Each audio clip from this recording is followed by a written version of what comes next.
after 2 years of not dating, I decided to get back on the dating apps, and I just had my first date from Hinge, and I want to talk about it.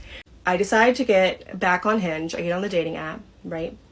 And I match with this guy. The first thing he says to me is like, I think we look good together. And I was like, okay, yeah, sure, we would look good together. So we're chatting back and forth. You know how dating apps are, like it's kind of hard to like, because no one's like looking at dating apps. You're looking at your text messages, but no one's looking at your phone. Like it's hard to get in touch with somebody. So I was like, okay, let's just take this off the app, whatever. He gets my number, I get his number, and we're chatting back and forth. And then I was like, you know what, I'm not really a texter. How about we call? He's like, cool, bet. So he calls and we have a conversation. It's really cute. It's really like, okay, the vibes are there, like that type of thing. Then he was like, okay, well, I will call you or text you tomorrow. Great. The tomorrow comes. There's no good morning text. There's no nothing. If you say you're going to text me, I'm not texting you. I'm not reaching out to you. Obviously, you're way too busy to talk to me. So if you're busy, I'm going to let you do your thing. So I didn't hear from him all day yesterday. Today's Friday. We planned to meet today, which is Friday. So this morning he texts and he's like, hey, are we still on for tonight? And I was like, yeah, sure. That's fine. I mean, it's fine. Right? We're at the city center in Houston. There, I'm thinking, oh, okay. He set up a cooking class for us. That's super cute. I love the idea of this. Nah. Walk in. Dude asks like, hey, can we do the class? And then they're like, yeah, no, you need a 48-hour advance notice. And he's like, oh, okay. So immediately I'm like, that's sus. Like, did you do that just so like you could like kind of look like you were trying to do, like, don't put on games there. Like, just be straight up who you are. That's it. Why do you take me to the most expensive cooking wear? And then you say, well, Target has the same. Why? Why are we over here? Are you trying to show me that you have money and you're considering buying that? Like, why? What is this? Oh, I like to cook. Okay, that's good. I'm glad. Like, why are we here? Like, oh, I'm trying to go to this spot that my friend told me about that has happy hours. Okay, fine. Lead the way. So he's walking. He can't find it. It's hot. It's smoldering. It's Houston. I'm sweating. He's sweating. Find a restaurant at this point. I'm hungry. Homeboy ate. Mind you, did not tell me that he ate prior to. Didn't tell me nothing. Normally, I would like for you to be like, hey, don't eat because we're going to eat. Or, hey, I just plan on going to get drunk. Something. Give me something. I didn't eat anything. So now I'm hungry. And I'm not going to sit here with this person being hungry because now I'm cranky. I'm in a cranky mood because I hadn't eaten anything. I order food. And already from the jump, I can tell that this guy is not the one that's going to be like, hey, let me pay for your... No. He's like standoffish. Like, I'm having to like nudge a conversation. And I'm like, this is trash. This is why I don't date. This is trash. Then... while we're like sitting there, I'm like, well, tell me about yourself. And he's like telling me the same stuff that he told me when we were on the phone. So you're a complete stranger. I don't know you. So you could tell me anything about yourself and that's fine because I don't know you. He tells me the exact same things. I'm like, sir, what else? And then he's like, well, I don't want to talk about myself. Then I will sound too cocky. That is a red flag. That is him telling on himself because he is the cockiest thing I've ever met in my entire life. Okay? It's like, I'm the prize. You're the prize, but I'm also the prize, though. And I cannot stand that. Like, yes, I want my man to be confident. But when I imagine the perfect first date, like I know nothing's perfect. But when I imagine the perfect first date with the person that I am willing to like, let's continue this on, homeboy has said to me, hey, I have a reservation set for this time at this place. So you don't have to drive. I'm going to order you an Uber. The Uber will take you to the restaurant. It will get you there when our reservation is.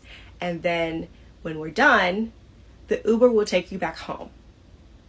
And I'd be like, okay, daddy, where we going? What are we doing? Tell me. Because you showing me that you're masculine. You're showing me that you're like you're gonna lead the situation. When I hear the question, what do you want to know? No. Why are we copping out? Don't give me a cop out. Tell me who you are. You are a complete stranger.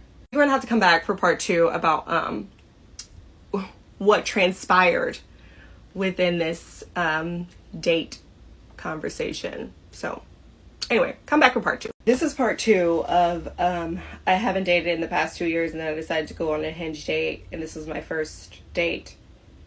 And this is how it went. About, you know, have you healed from your traumas? Like, are you doing the work within yourself? Like, all of that type of stuff, because that's necessary and I don't have time. He tells me, oh, that's just like really important to me that like you work on yourself, trying to be better and blah, blah, blah. And he's like, oh, I want to be married. Like all the things that like, you know, I would want to hear. Fair. So while we're talking, while we're having a conversation, he says to me, you know, I really want someone to communicate. Like, I want to be able to communicate with this person that I'm with. Like, I want her to be able to tell me how she feels, blah, blah, and all that type of stuff. But then in the same breath, you'll tell me a story about how you were with a woman, you felt like y'all weren't compatible, so you just ghosted her. Then a week later, she texts you and says, hey, I don't think we're compatible. And you're like, oh, I'm so glad you caught up. Did you communicate? Did you communicate to her that you didn't think that y'all were compatible? How are you expecting somebody to give you the thing that you're looking for when you're unwilling to, or even understand that you aren't doing the same thing? Like, you double standard. His whole thing was about, I can get any girl that I want. Like, girls, I don't have any problem getting girls, blah, blah, blah. I was like, same, babe. Like, I have no problem getting guys. What are we doing here? Like, what's happening? And he's like, well, because I have no problem, like, these girls are out here and they're entitled and I can just like fair. There are some women out here that like genuinely feel that just because they're pretty, they can get away with anything. Or let's just say just because they're pretty and maybe they're a doctor, they feel like can get away with anything. I mean, a successful man doesn't really care about what type of money that you have. A successful man wants to be with a woman that is feminine, that is soft, that's not masculine. We're not like fighting all the time. The man that I'm looking for, the alpha man, is definitely the man who is doing everything that I said in part 1. Anyway, so homeboy's like, oh, I get all these girls. I get all of them. I could just do whatever, blah, blah, blah, blah, blah. But you want her to show up in a way that you are not willing to do, but then get upset when a girl does that to you.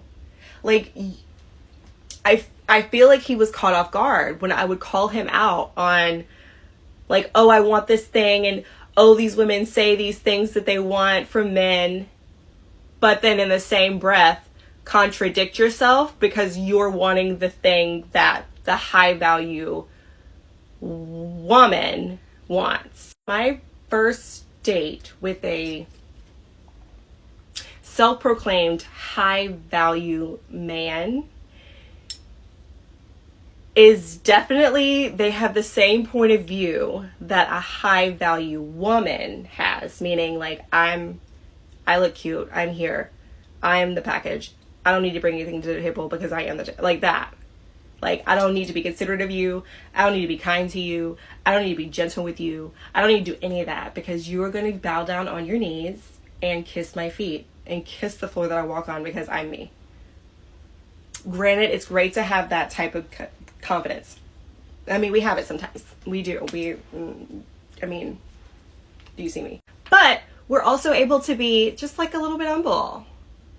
And homeboy is talking all of this about, I don't like women that are entitled, but you are turning around and being entitled yourself. I don't understand.